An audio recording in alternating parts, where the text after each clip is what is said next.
মাগো, আমার এতিম বানায়া তুমি তো ঠিক ওই উপরওয়ালার কাছে চইলা গেছো।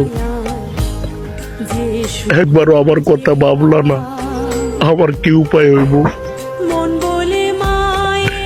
তুমি কি জানো না, তুমি তার এই দুনিয়ায় আমার আপন বলতে আর কেউ নাই। আমার মুখটা আসল দিয়া মুছা দেওয়ার মতো কেউ নাই। এই দুনিয়াতে আমি বড় একা হয়ে গেলাম মা, আমার আপন বলতে আর কেউ রইল না।